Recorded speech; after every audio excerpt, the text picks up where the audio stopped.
Thank you, New York. Thank you.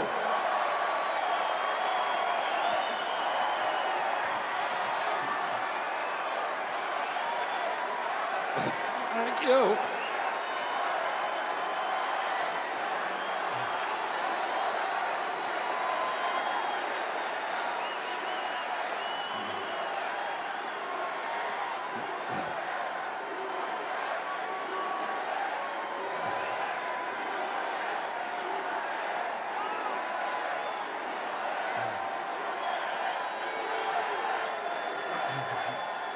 Thank you.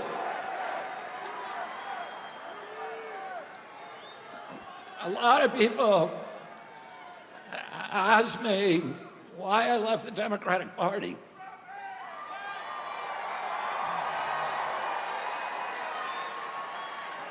And I say, I didn't leave the Democratic Party. The Democratic Party left me. This is not the party anymore of Martin Luther King, of Robert Kennedy, of John Kennedy. That was the party of peace. It was the party of constitutional rights, of civil rights, of freedom of speech. It was the party that wanted to protect and nurture the middle class. It was the party that stood up to censorship, to surveillance, that stood up to the CIA, to the military complex, military-industrial complex. And it was the party that wanted to protect public health and women's sports. My uncle, Ted Kennedy, wrote Title IX, which protected women's sports in college.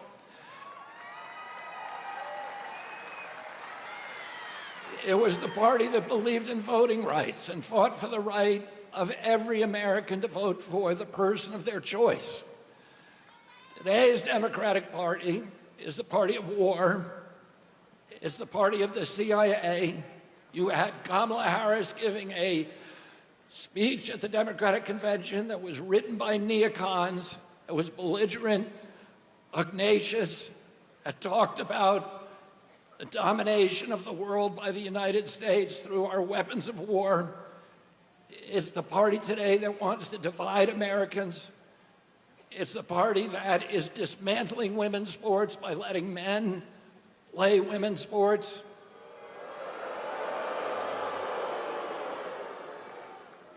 It's the party of Wall Street. It's the party of Bill Gates, who just gave $50 million to Kamala Harris. It's the party, and the Harris campaign is very proud that it received the endorsement of 50 former CIA agents and officers, and of John Bolton, and of Dick Cheney. These are the people that gave us the war in Iraq, the worst foreign policy catastrophe that's ever happened to this country. These are the people that gave us the Patriot Act, that launched the surveillance state. These are the people that are trying to undermine voting rights in this country by weaponizing the federal agencies against political candidates, including me and Donald Trump and all other political candidates that can't win an election. And instead of bringing in a candidate who wins the primaries, abolish the primaries, and then pick two candidates, anointed them without receiving votes. We don't even know how Kamala Harris received the nomination.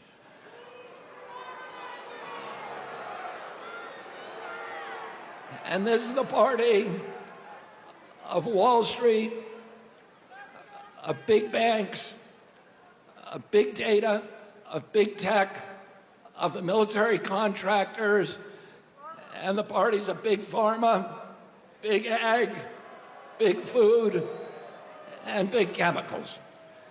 is the party that's given us the sickest children in the history of the world.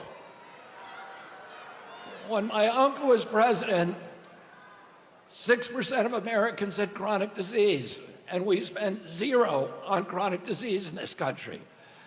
Today, 60% of Americans have chronic disease.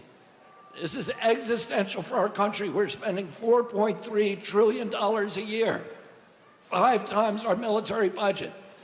77% of American boys cannot qualify for military service because of chronic disease diagnoses. This is existential for our country. President Trump called me 3 hours after his shooting. And he said, would I come and sit down with them? And he said to me during that meeting, he said, there are some things that we can agree on and some we disagree on, but the landscapes on which we agree are so much larger. He said, I want to end the wars.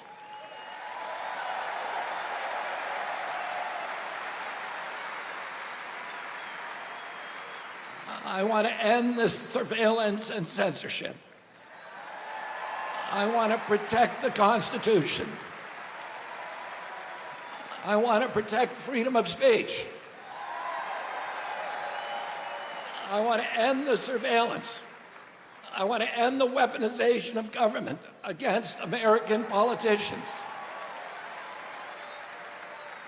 And I want to end the chronic disease epidemic.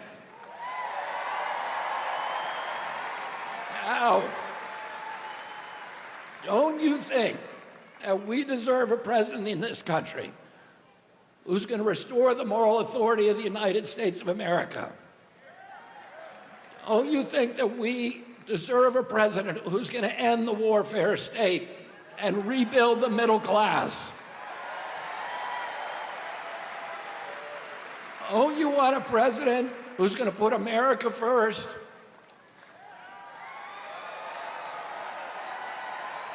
And don't you want a president who's going to protect our children? And who's going to protect women's sports? And who's going to stop dividing this country along racial lines?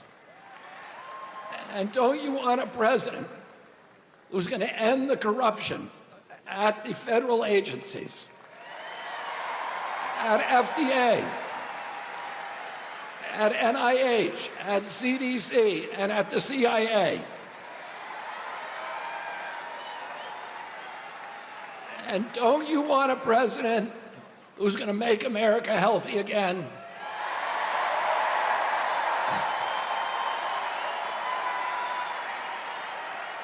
And don't you want a president who's going to make America great again?